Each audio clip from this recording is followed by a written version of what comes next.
Spiritual Growth Tools on the radio, helping you understand the blocks you have in your life to being happy, with a wide variety of guests to help you better understand the problems you're having in your own life.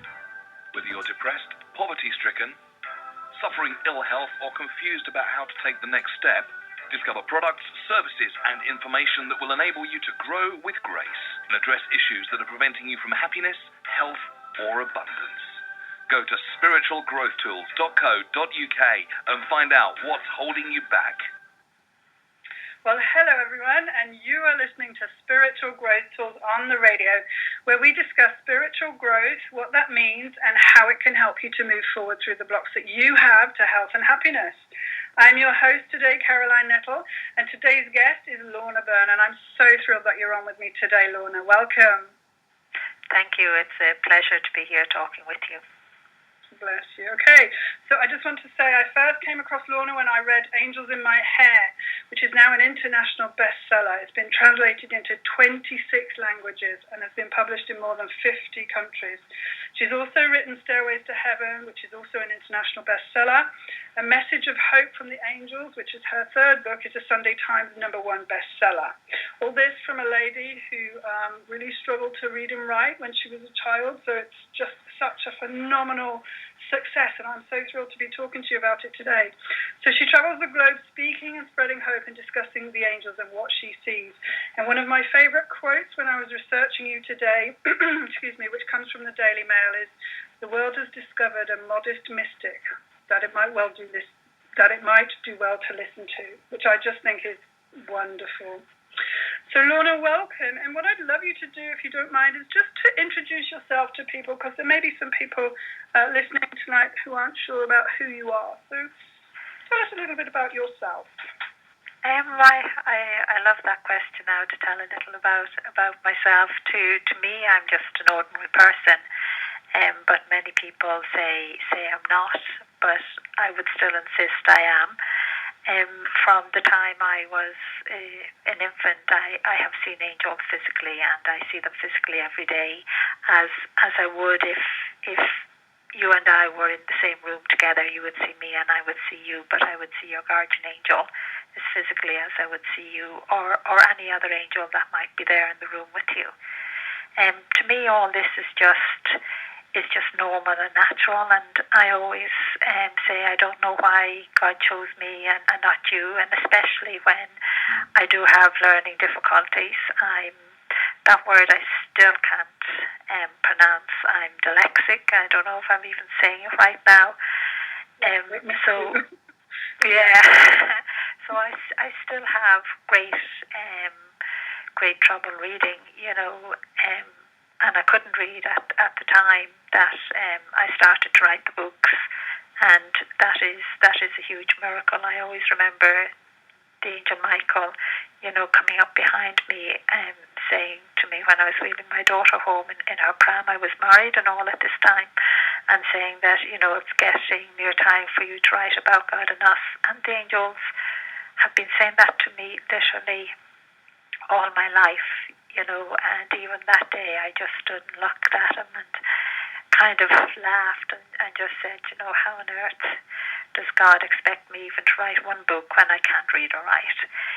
I even had great difficulty at that time writing my name, and I would have had to, when you're a mother and children at school, you have to sign your names to things, and that used to cause great difficulty for me. But since I have written the books, my reading has improved, but the dyslexic part of me hasn't. It still causes great confusion for me, when you go to the airport and when I'm with Jean, and she's saying, "I see the board there with all the names and the numbers of the plane, and this is yours, see can you find it?" I could be standing there for an hour and still not find it. It's that bad. I know what you're talking about. I'm numerically dyslexic as well as, letters and so on, and I do completely understand. And I just have to say, I have no left or right at all. Like literally, I can go somewhere 100 times and not know how to get there. And I remember an ex-boyfriend just getting really angry at me, and I'm like, it's just not there. I can't learn it. But I love my tom-tom now. My tom-tom just, I get laces now because I've got something to guide me. But actually that's ironic, isn't it? Because we're talking about the angels and guidance. And, so you, as a child, were you freaked out a little bit the first time you see angels, or was it just really natural to you? I just have to say to you for a minute, your voice is a little disappearing, echoing, like maybe as if you're talking into a cup.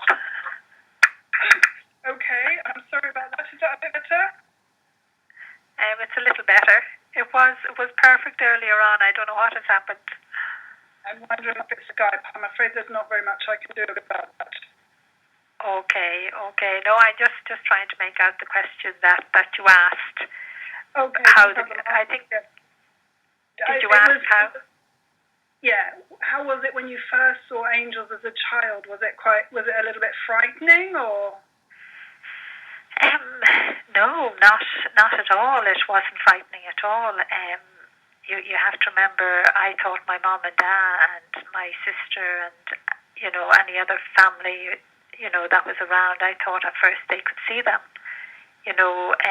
I thought they were part of my family. I didn't.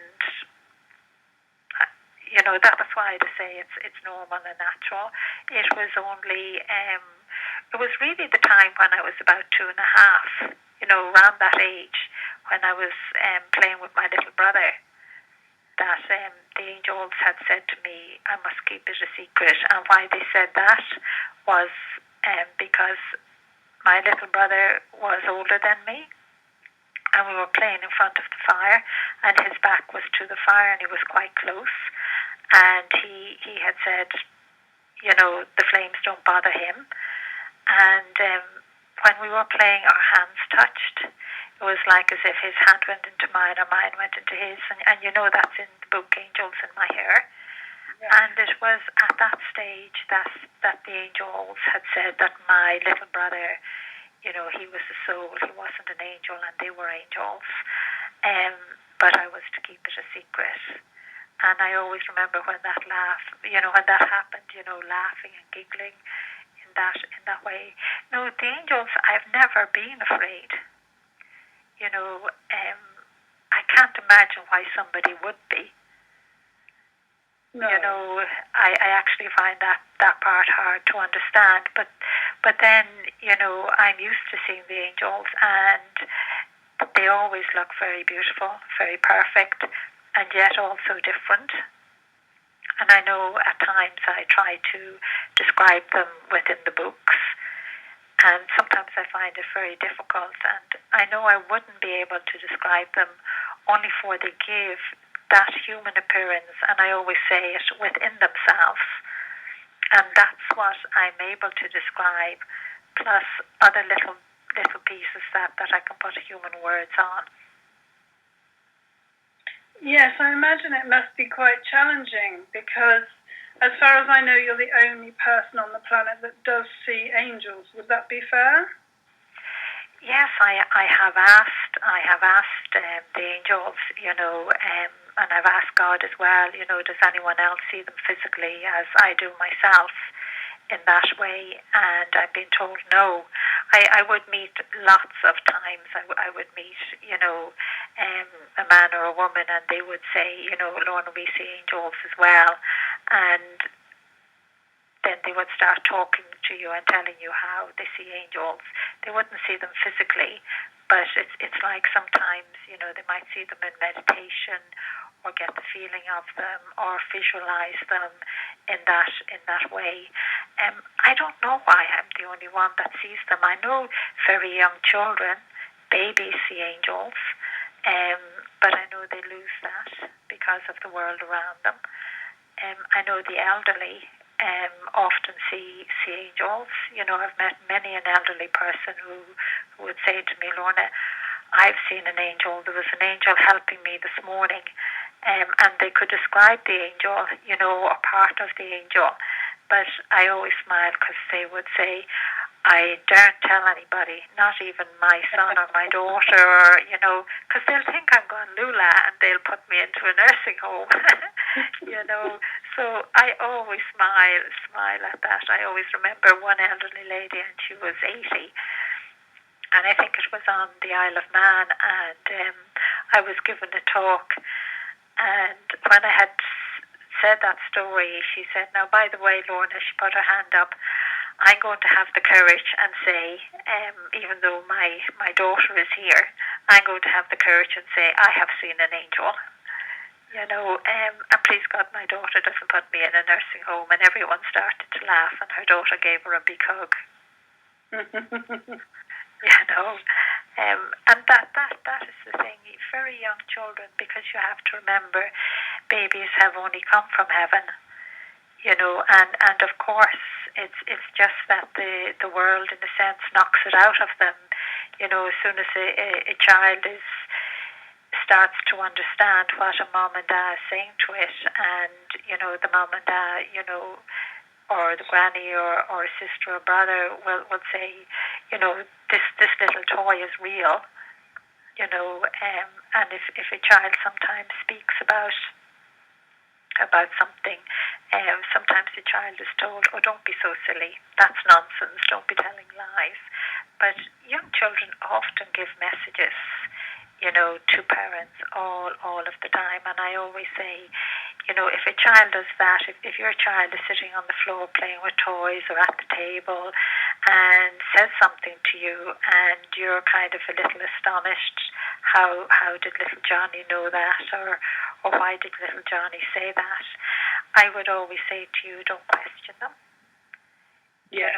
Just remember what they have said, because if you start to question them, they start to get afraid, and they don't really know how to answer you. So in a sense, then the child can turn it into a game and just an unknown to you, and giving you probably the answers you're looking for, because you don't realize what you're actually saying back to the child. That you're actually telling the child, "Well, was that granny? Did she wear a hat?" All those little things. So I always say to parents, if your child says something, take the message, write it down, but don't question the child about it. Whatever you remember you heard the child saying, just keep it for yourself. Wow, yeah, that's so true. And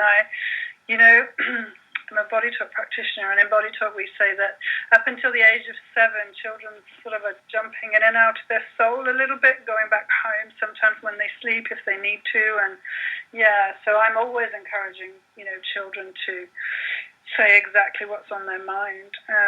I think children are so important at this time, and it really saddens me how universally they seem to be addicted to their Xbox and their, the violence and the games and and I'm really all about taking them outside, getting their wellies on, sticking them in the mud, and having them climb trees, and that's something that I'm really passionate about. But so what is your sense of how important the next generation is for the sake of the planet? I'm sort of coming at this from.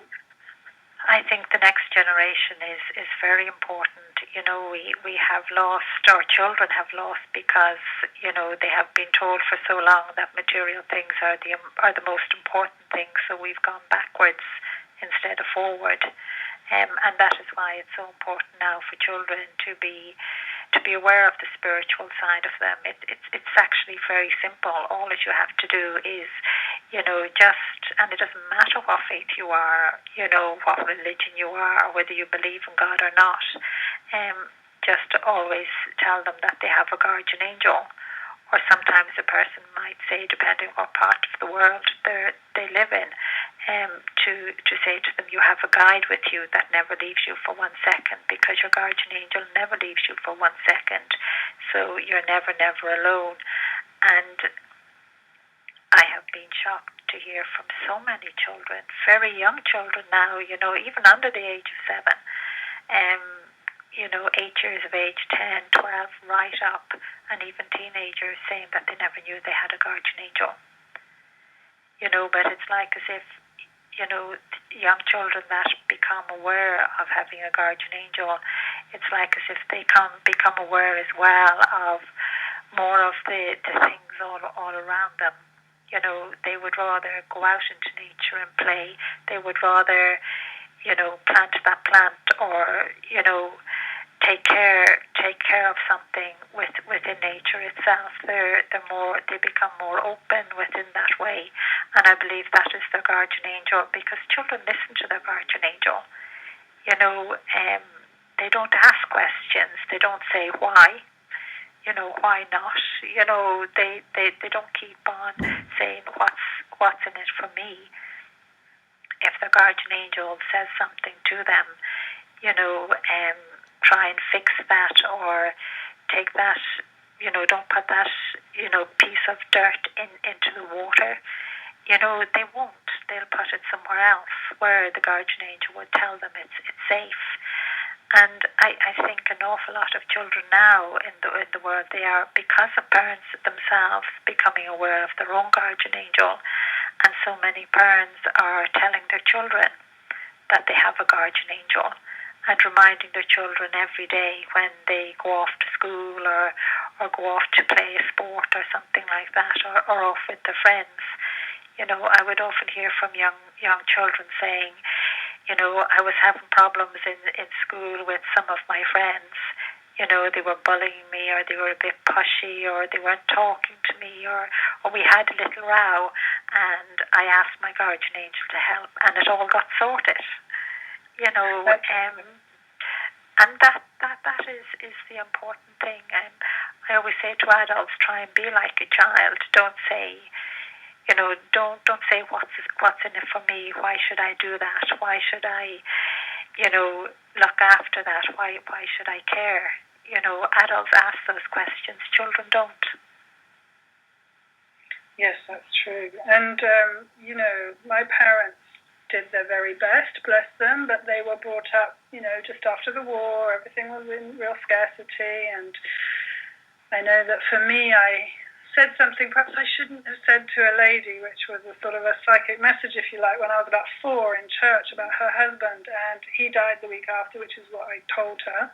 But I remember my mum just being so frightened of it, so terrified that I would know this. I was literally really, really short. And it wasn't until my 30s, I don't think, that I sort of went, I want to know, if I've still got that, or reawaken it, if you like. And I know that I just get asked by so many different people, well, I don't deserve one. Have I got one? You know what I mean? Or who are my angels? Or I've been so wrong in doing this, or I've done some real harm, so they can't possibly love me. And I think that's tragic. I really do. And a lot of the work I do is try and reintroduce people to their angels, and give them guidance from the angels. And it's always about loving yourself and bringing peace onto the earth, one person at a time, and that might mean just by being kind to your sister, or it's so. I love. I know. Or it's like giving that little smile, and it is for you to keep on telling people that they have a guardian angel, because your guardian angel loves you unconditionally. No matter how imperfect you may think you are yourself. But your guardian angel sees you perfect in every single way, and because of that speck of light, that is your soul, that is part of God, and that's what makes you so beautiful in every way, and so lovable. I know I get the same thing. People would say the same to myself. I'm not deserving of a guardian angel. Again, what you were saying, say I'm not good enough, but just keep reminding, because it's so important, reminding everybody that they have a guardian angel, and it's there with them all of the time and never leaves them for 1 second. And I always say to parents, or to even teenagers, when you get the opportunity, even if you're with somebody who you might believe would never believe in angels or anything, there's no harm in you saying, or passing, a little remark in the sense of, I believe in my guardian angel. Well, I'm going to ask help from my guardian angel, just in passing remark, not forcing it on anyone, because it is about making people aware that they have a guardian angel. And I'm always saying to people, it's you spread the message not to just those who believe in angels. You have to go to all those who are not even aware of the guardian angel. Yes, and I think the word that I want to use here is deserving. So many. Yes, I struggled with this in the beginning myself. I really didn't believe the messages I was getting, because my ego was going, oh, that's rubbish, you can't say that, you're going to look a fool. My ego had a really strong hold on me. And now it's interesting, because a lot of the clients come and you can see that, and I have people from different religions saying, oh, we don't believe in angels, or it's, you should be talking to God, not the angels, or, I get lots and lots of stuff. But I've just decided that to make life simpler, I'm just going to talk to people who want to listen, or people who want help, because you can't please everybody, can you? No, you can't. But, I suppose that's why I actually give that message. You can pass the message on. You don't have to force it on anyone. You're just passing it on, and you're doing that. And I think that is incredible, and it is to do it in your everyday ordinary life. I do it in my everyday ordinary life, because to me my life is ordinary. Because I know nothing else, and it is the same for yourself and all your listeners, and it's to play your part in that way, to allow your spiritual growth, to come forward, for you to become more aware of the spiritual side of you, and that is your guardian angel, and that's the soul within you, and that is God, whether you believe or not.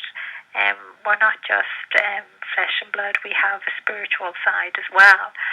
And sometimes it depends on what way you say it.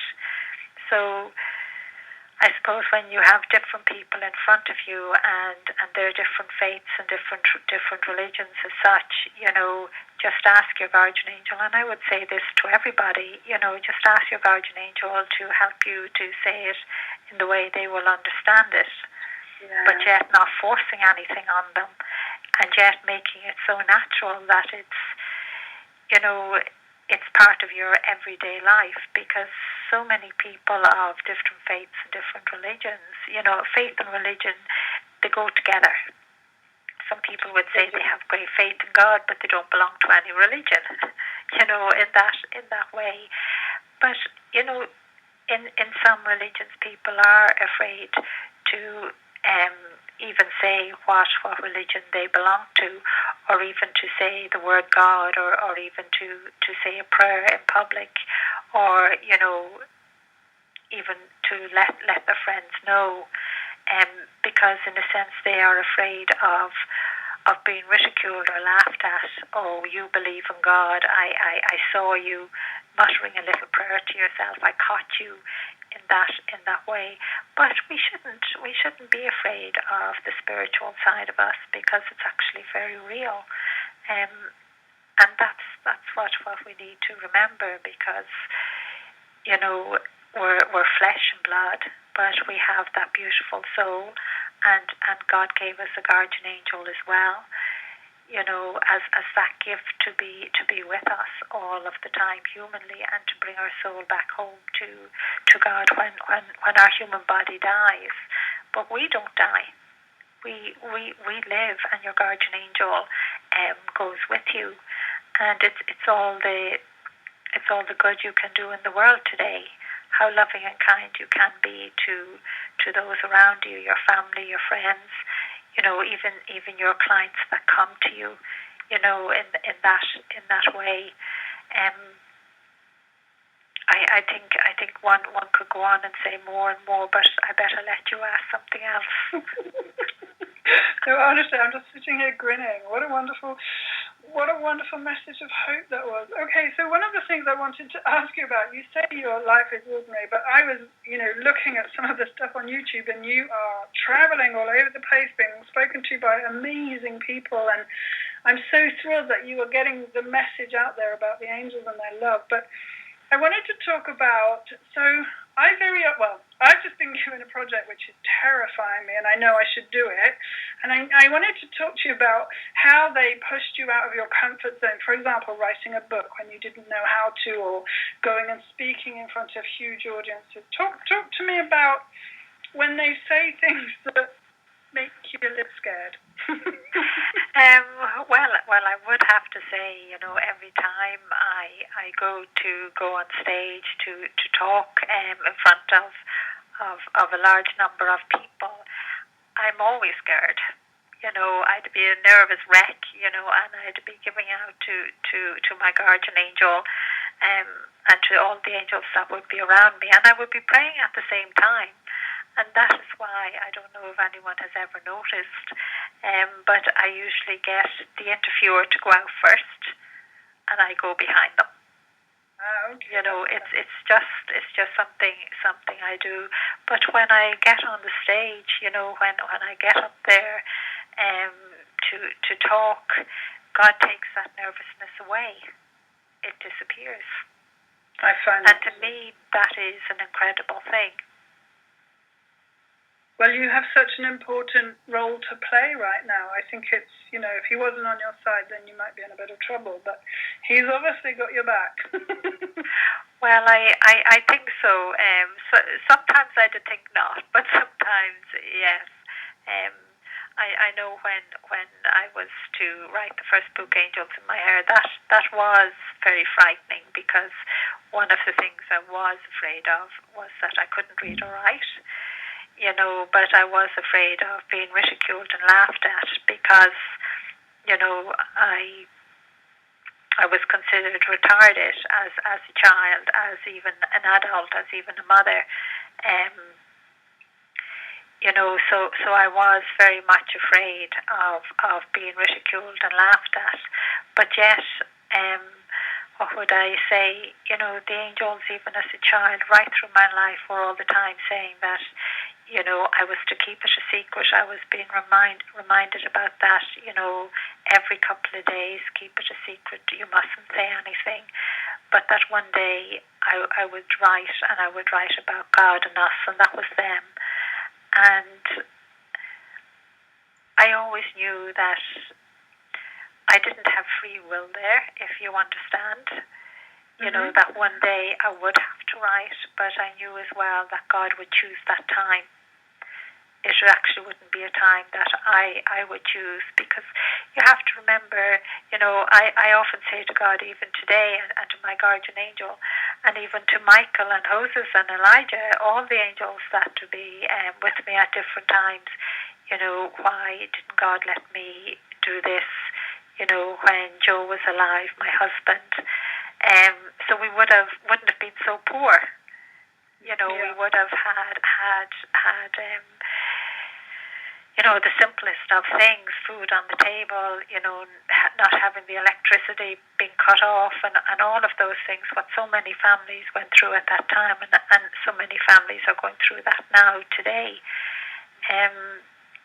But God chose the time, and I know He chose the right time, to give people back faith again, back belief again, back hope again. That we're not just human beings, we're not just what I said before, flesh and blood. That we have a soul, and that we do live forever, and to lose that fear, in that way. So, sometimes I often say, what is God getting me into now? In that way, but all I can say, sometimes something might, somebody might send an email to Jean, my agent, and ask would I do a particular thing, and Jean would, send it to me, and she'd read it over Skype to me as such. And sometimes I'm told straight away no. and other times I'm just told just to say to Jean, we'll put it on hold and we'll come back to it. You know, in that way. I never know what way God and the angels are going to bring me. I never ask. Yes, I just go down those paths, those roads that He gives. I don't. I suppose I'm like a child that way. I don't question. You know, I don't say why or what's in it for me or anything like that, because I don't believe it's about me. It's about you and everybody else out there in the world. It's not about me as such.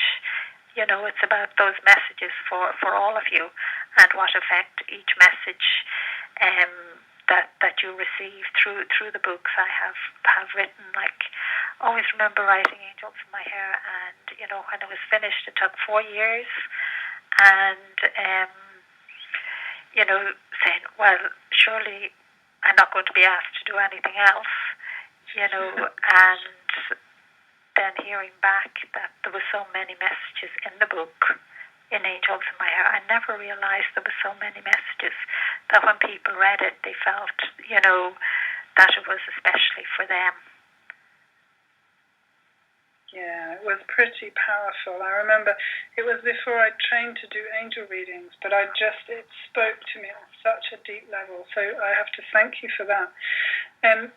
I just wanted to say, it really sounds to me like you've completely surrendered to the will of God, more than in anyone I've ever met before or listened to before. So you have complete faith and trust and openness to everything that He suggests to you. And look at how your life is panning out now. It seems to be going rather well, doesn't it? Well, to me, just normal. I just live like an ordinary person. You know, I don't... you know, I love to go for walks, you know, that kind of thing, to go down to, you know, the little local cafe here where I live, called the Water Gardens or the Elite in Maynooth, and, you know, have my cup of tea or my cup of coffee. I'm not one for going out, if you know what I mean, in that, or partying or anything like that. I love just to be with people, you know, on a peaceful level in that way. I don't know what else to say about that. No, that's fine. Okay, well, what I would love to talk to you about is, so I've heard you mention different scenarios that have been presented to you about how life could be on the planet if we make what I would call intelligent decisions here. And yeah, I was just wondering what you think is in store for mankind. Let's ask it like that. Sometimes I don't like to think that, you know, what's actually in store for us. I always want to see the hope there and the belief there that we will listen, you know, and that our governments, you know, and our leaders of the world will make the right decisions. But I do know one thing: they won't make the right decisions if the people of the world sit back and say nothing. You know, that's why I would say, you know, to everybody, you know, if there's a problem in your home, you know, it's like, you know, play your part, sort it out. If there's a problem within your community, you know, do the same, or within your country, you know, play your part, because we all have to play our part. We all have to speak. We all have to speak up. You know, sometimes we're digging holes in the earth, but we're not closing them. You know, we're polluting the rivers, and some of the rivers that we have polluted already, you know, it'll take 1,000 years or more for those rivers to become unpolluted, you know, for life to come back into them.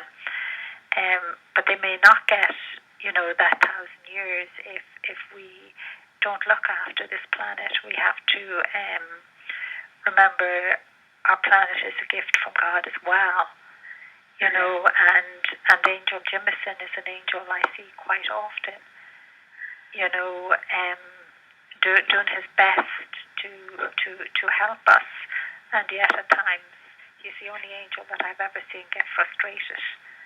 That's the only way I can. He gives such a character in that way, and we have to take care of this planet, because I have been shown some absolutely beautiful futures. If we make the right decisions, but I've been shown some futures that are not so nice if we don't. And one of them is where children, imagine playing with, smelling a flower, running after catching a butterfly. They're imagining birds because there isn't any. They live in a bubble. There's no nature. And I know we definitely don't want that type of future for our children of the future, and that's why it's so important we teach the children. Absolutely, I couldn't agree more. And I found a quote that you once said that we need to plant billions of trees. I don't know why, but I'm told all these trees. And my project, for 7 years, I got sober 7.5 years ago, and I've been saying to the angels ever since, what do you want me to do? Come on, I've got all these talents, what do you want me to do? Well, in January this year, I was told to go and plant, I think they told me, I'm presuming they did, to go and 1 million trees in Africa. So that's what I am trying to get started now, and it's just so interesting to me because it's huge, it's way bigger than me. On the one hand, I'm super excited, on the other hand, I'm absolutely terrified, but what's driving me is I couldn't sit there and not do anything anymore. I couldn't talk about how awful it was. I had to do something. So to anyone who's listening, I am trying to raise £500,000. I'm very happy to talk to you if you can think of a way to help me. We're just launching it now. It's a blatant plug, but obviously I do need a little bit of help. But yeah, I think for me, my driver is that ever since I was born, I wanted to make the world a better place, and I didn't feel like I was doing enough. So I was thrilled when I saw your quote, because I was like, yeah, absolutely. But the more I look into it, there's huge organizations doing amazing things like the Billion Tree Campaign. I'm seeing an awful lot of, marine conservation. It does seem to be starting. I just hope it starts quick enough. It is starting, and, even the ordinary person, so many people, decide to plant, trees, in their community, and they're teaching the children to look after the trees in the community, not to allow them to get broken down, pulled down or uprooted or anything like that. So I will pray and ask that you'll get those 1 million trees planted, or as close as possible, but it is for everybody in every country. If there's a bit of land there that's not being used, plant a couple of trees, even if it's only 3 or 4 trees in one small little area, that could be enough to make a huge difference with all of the other trees that people all over the world now are trying to plant. And are protecting and want them to grow. Here in Ireland, we plant a fair amount of trees as well. But yet some of us here in Ireland don't, and I know it's the same in all countries. Don't think twice about cutting down a tree. But yet I know some governments and some countries, you have to get permission even to cut down a tree in your own garden. And I think that's a good idea. I do too. I think a tree should only be allowed to be cut down if it's of danger to a house or danger to a road or in that way. And many trees that are cut down should be left, there on the ground for nature as well. Mm-hmm. I agree. One of my aims is to put this forest full of fruit trees and nut trees and, have beehives and just generate a whole environment, because, Yeah, I think it's so funny. If I look back on my life now, I can see that this is what I was working towards, but I didn't know it at the time. So At the time, yeah. Yeah, absolutely what you were saying earlier. And I just, if you Google, if you're interested in planting trees, I Googled where can I get free trees or something like that.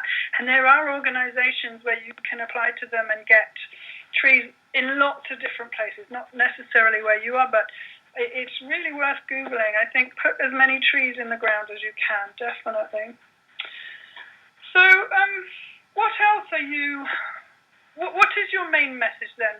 You know you've got a guardian angel, you know they can help you, but what else do you generally tend to tell people?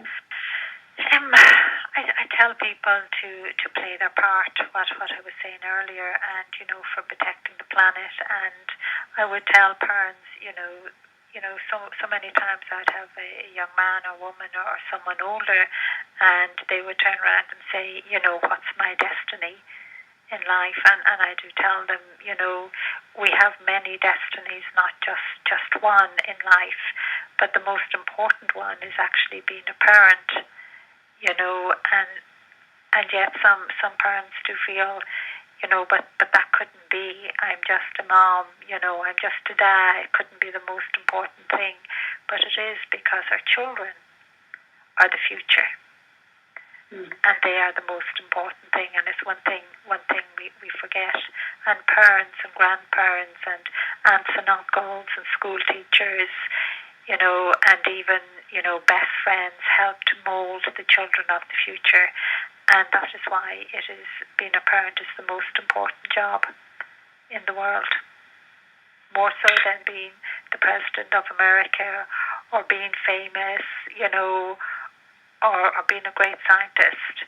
It is the way we rear our children, what we teach them, how we mold them, because a parent holds the future in their hands with their children, but the children are the future. And if we don't mold them correctly, and teach them all of the love and the kindness, we won't have a future in that sense, And sometimes when I just watch the news at the moment and see all the horrible things that are happening, and you see all of those children, and those children are saying, but what did we do wrong? They did nothing wrong. It was the adults that did the wrong. And then we might be given out and saying, in years to come, well, why are the young people, so violent? Why are they doing such horrific things? But we have to remember, we taught them how to do it. We taught them hatred and revenge, of what we did. So I always say, us as adults are to blame, and that's why we have to play our part. We have to do whatever we can.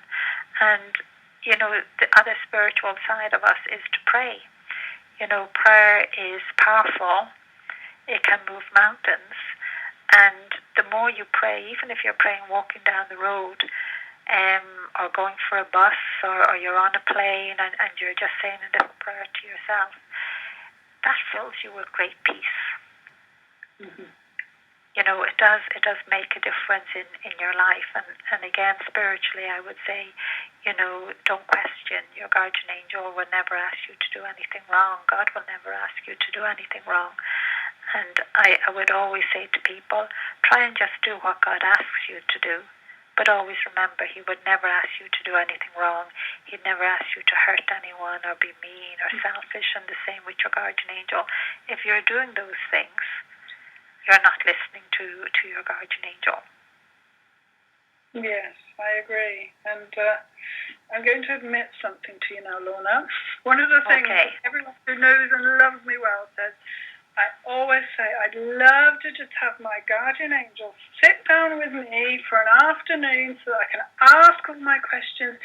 I get such clear answers for everybody but me. And I know that's me blocking it, but I would just love, to be able to sit down and just say, right, come on, let's just, debate this until I am satisfied. And I bet I'm not the only person who thinks like that. What's the situation there? Yeah, lots of people think things like that, and I think that's one thing that adults do is that, you know, they're not really asking even yourself a straight question for yourself, because you're asking a question that entangles a whole load of your life. You know, even when you say what's going to happen next, it's not really a question. Yeah. You know, it's a question that it has a huge amount of space. Well, maybe when we hang up, if you choose to ask a question personally, you can ask me, and if I'm given the answer for you, I'll give it to you. Really? Yeah. All I can do is ask. Yeah, that's true. That's the only thing. What I like, I would like some people to come to me for my project and to know that the money's coming. So that would be great. Say that again? I would like some people to come and join me to do this project with me, and I would like to know that the money's coming. And that is the project for planting the trees? Yeah, for the tree planting, sorry, yes. For the tree planting and for the money to come in. And do you want me to answer that now over the line? Sure, yeah, my listeners know. Okay. Okay, just what I'm being told to say to you is you have to go out there and look for the people. I know you're putting it out over the show as such, but you actually need to go, you know, out a bit more. And when you say 1 million trees, you've made it too big for people. Okay. In that way. And even 500,000 is too big in money. So I'm just being told you should, you know, get people together to help you to plant trees in smaller amounts. But all those smaller amounts will keep growing. I love it. Thank you. That's amazing. Okay. I love it. Thank you. I just had a reading. I'm feeling very happy. Thank you. That was great. Okay. So, last question. I'm just aware of the time. Let's just see. So, very often thank you so much for that. It was amazing. I get asked, so I go to fairs and I do my angel readings, and people say, can I have a psychic reading? And I say, no, I do angel readings. Do you think there's a difference? And if so, what is the difference? It depends on what they mean by a psychic reading. You know, there's really no difference in one sense, except, you know, in angel reading, you only bring the angels in, and the guardian angel, which would be yours, or the guardian angel of the person with you, or the family with you, their guardian angels would allow the soul of the loved one, if it's allowed, in and around, so you can give the messages. If a psychic reading has been given and it's been, you know, what would you say, not all coming from the light, sometimes then, you know, bad and negative things will come in, games will come in. You know, in that way. So you're better off, you know, staying on the side of the light, because sometimes if something bad and negative comes in, if you don't have enough of faith and believe in God, and you knew you were doing it, it's hard to get it to go for yourself, and even for those that are there. And, you know, the angels or even the soul would often tell you things, you know, for the other person, but you have to listen carefully as well, in the sense of the way that they would be talking to you, to tell it in a way that it wouldn't hurt them or offend them. Yeah, definitely. In that way. You know, so it's to keep God there, to have the faith, to have, you know, his angels around, and the soul of a loved one, you know, loves you dearly, you know, and that's what people need to remember. But when a loved one dies, so many of us, you know, we just want to get a message from them. We just want to, to know they're all right, because we're grieving so much. So we go and search. I'd say stick to your angel card readings. Oh no, or whatever way you do it, whether you use cards or you don't use cards or whatever. Well, it's just I just love working with the angels. They are so much fun. It's even when we're talking sometimes about tragic circumstances or losses, like you were saying, or they always bring so much love into it, and it's unlike a love I've ever felt in my life. And I heard you saying that you shied away from God's love to start with. I think I really struggled with that much unconditional love for a while. I'm really happy with it now. But yeah, and it's so wonderful, especially if somebody asked me, I don't know, why isn't this relationship working? And the angels are saying, actually, she really needs to work on that loss of her father at a young age, or you know what I mean? Or work on her self-esteem, because she's searching for herself in this man and he's not treating, and it just gives me so much joy to help people in the way that, they don't say go and get on a green bus at 8:20 in the morning and you'll go to it's like, well, have you considered, maybe learning to love yourself or going on a diet or whatever it is that you need to do. And it truly gives me great joy to do it. Well, I know you're doing a wonderful job, and that's what you need to remember yourself, and sometimes even the angels would say that to me. That's, they would say, Lorna, remember, God has given you all of this experience in life, and has allowed the angels to teach you, so much, so that you can write it and give all those messages to the world. And that's all I can do, and it's like yourself, you can do no more than what God has asked you to do. You just want to do what He's asked. You don't need to do any more than that. And just to allow your faith to be strong, to know that your guardian angel is there, and when you're doing a reading, that that God's angels are there with you. And then if God wants a soul to be in and around for whatever, that God allows that to happen for the comfort of the person who has come to see you. It's not actually for yourself in that way, and I think that's that's all you have to remember. Have faith and know you're not alone, and you have a guardian angel right there with you. And if you're listening to this and you're thinking, I never hear my guardian angel, or I don't believe I've got a guardian angel, or I don't deserve a guardian angel, I honestly know what you mean. Until, probably 7 years ago, I thought I was such a horrible person, that God would never love me. I have done a lot of work on myself. And, it literally is just a change in perception. It may take a lot of time, but really, I think everybody deserves this, and everybody can receive the love and the guidance from their guardian angel. And I want to say I can see that we're running out of time, Lorna. So, would you like to tell everyone how they can get in touch with you if they'd like to contact you or work with you? Well, the only thing I can say there is I have a website, and it's called LornaByrne.com. And there's a Facebook page as well, and there's a prayer scroll, and it doesn't cost you anything to put any request on it, for prayers or for help that you need.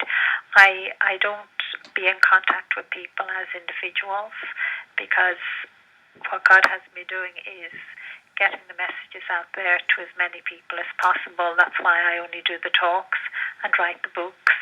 And I suppose if you haven't been introduced to angels or to your faith and spiritual side of yourself, or you feel somebody could do it with a helping hand that way, all as I can do is recommend the first book that I have written, Angels in My Hair, because it seems to be the first one that God allowed me to write about in that way. I don't do readings now or anything like that, because then I would only touch a few. God has me just doing it the other way. But I think he knows best, doesn't he? And, I think I want to say it again. So when I read Angels in My Hair, it truly changed my life. And I really recommend you go to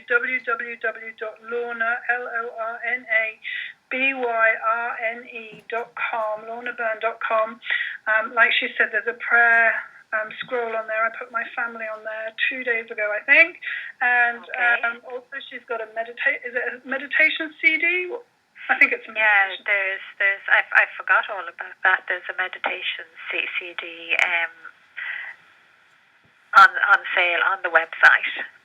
Exactly. So if you have never heard Lorna Byrne before, then I highly recommend you go and check her out, because Lorna, I hope this doesn't sound too sycophantic, but I just want to thank you for all the work that you do in the world. I think you're such an inspiration to so many people, and I love that you do it with such humility, and I'm just really, really blessed that you came on today, and I want to thank you enormously from the bottom of my heart for all the love that you've given the world. I want to thank you and all your listeners, and I ask for them and for you as well in all of the things that they may need within life, and to feel the presence of the guardian angel, that unconditional love, and that the guardian angel has for them. So I have to say thank you. You're so welcome. I could have you on 3 times over. I've got so much more to ask you, but I think I'm going to have to wrap it up now. So once again, thank you so much for coming on, and that I need to talk about next week. So Lorna, thank you so much. Okay. God bless. Bye-bye. Bye-bye. Bye-bye. Stay safe, and I hope you find the tools you need to grow with grace this week. Goodbye. Thank you for listening to Spiritual Growth Tools live on the radio.